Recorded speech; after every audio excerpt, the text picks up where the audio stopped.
Hey guys, welcome to Dark Crucible Games. I'm Mike.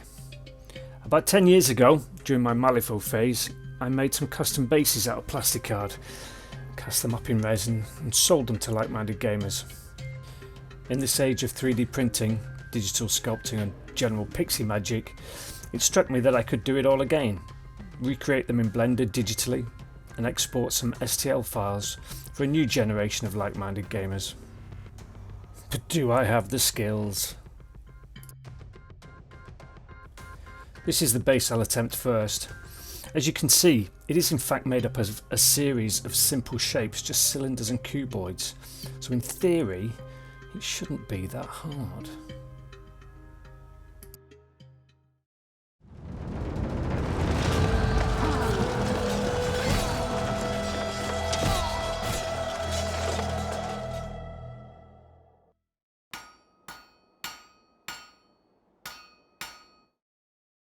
Blender is the software I'll be using.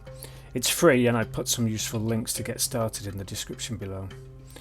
I've imported a 30mm lit base template as a starting point. I created my own, but you can find them online, and we're going to create a base topper and combine them. I begin with my cookie cutter, which is a simple cylinder set to the diameter I want my topper to be, and we'll come back to that later. The pipework is straightforward enough in theory. Create a 6mm diameter cylinder and stretch it out to 30mm length, and then I duplicate it. The main thing to keep in mind here is making the pieces much bigger than you need, so that when you trim with the cutter later, it doesn't fall short and you have to start all over again. There's a lot of back and forth, moving the pieces around till I'm happy. Then I will usually tweak the numbers to satisfy my OCD.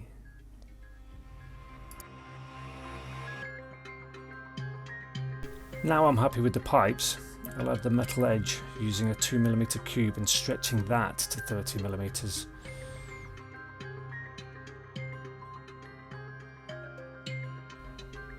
As you may have seen, I've got a thing for round numbers, so I usually spend quite a lot of time back and forth making sure that it all makes sense in my head.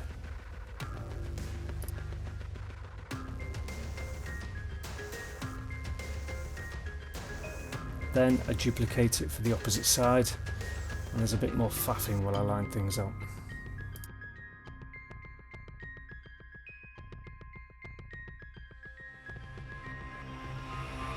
I'm clearly not happy, so I'm going to be nipping and tucking a while, back and forth, moving things around, again and again, looking at it from different angles, until eventually at some point I'm happy.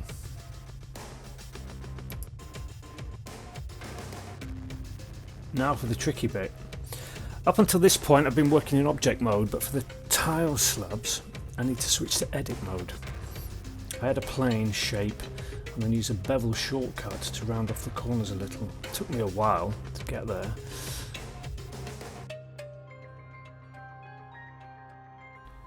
Now I'm going to use the bevel tool to add a bit of depth. Just a couple of millimeters, but enough to give it a bit of weight. Quick switch to outline mode while I select the vertices from the top edge and resize it, making it slightly smaller so we get that slight incline. Now I can bring the slab into the rest of the build, resize it, make sure the proportions are right, play with some more round numbers and just sort of position it so that it's looking as it should. Again, duplicate it so we can have multiple slabs side by side. Yeah, I'm really not happy, am I, at this point? There we go. Duplicate that. Just drag it alongside. We just want a little bit of a gap between them. We don't want it too deep.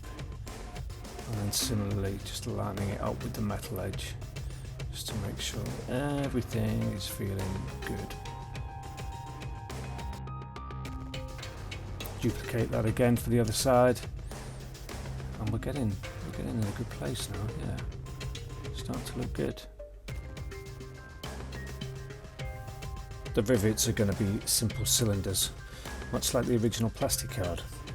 This time, however, they can be precisely positioned. Got to have some round numbers in there. At the moment they're about 1.5 mil in diameter. It's just a case of trying to get them in a nice position in the middle of the metal step, and then just deciding on a height that feels appropriate. No, that's not going to work.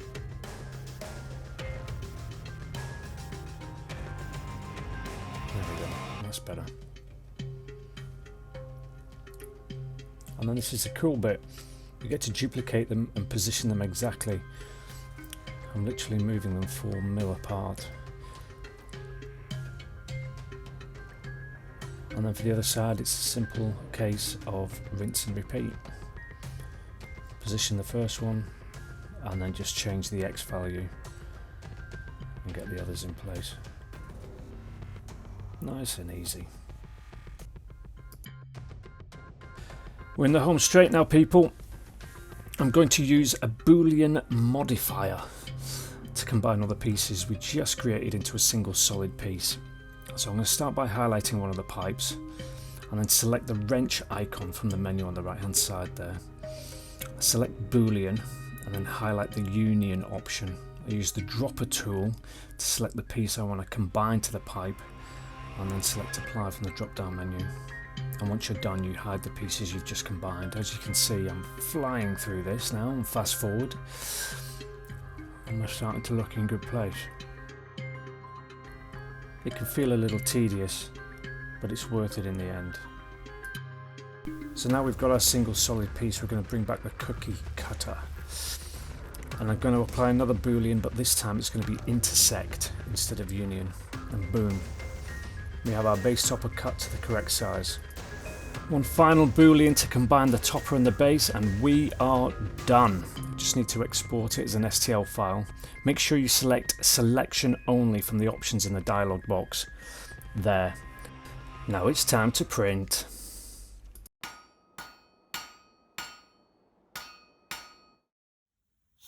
So confession time. I actually did this twice. In fact, I actually did it 3 times. This was the first batch, but as you can see, it's actually quite shallow. There's not a lot of detail coming through. I mean, you know, it's all right, but we're struggling to see the kind of paving stones or whatever you want to call them, the actual slabs there. The rivets along the top there, not very deep. Even the pipes themselves, they're okay, but they're not great. I was a little bit underwhelmed, I'll be honest. So here's take 2. As you can see, it's a lot deeper. It's sitting proud of the original base a lot more. And what we're seeing is everything's standing out a lot better. It's really, really nice. We're seeing the break between the paving slabs there. We're seeing the rivets standing out a lot more. So something like a dry brush is going to work really well on this now. The one thing that I was a little bit disappointed with, and I don't know if you can see this, is the curve of the pipes. Well, it isn't that curved. It's actually almost stepped. Now, some of that will be the state of my printer, the fact it's quite old. But you can almost see, if I rotate that slightly in the light, you can actually see that, like, for instance, the top of the pipe is actually flat. It's not the true curve of the original, but you know, I'm not going to worry about that. Once it's painted, it'll be fine. Here they are, the original and the new one side by side. Quick paint job, looking good. Up close, the new one is looking very smart. As I say, it was a very quick paint job. Very happy with that. So thank you for watching. This STL file will be available in the description below to download, so you can have a print of yourself and give me your real feedback. Feel free to comment below, and I'll see you next time.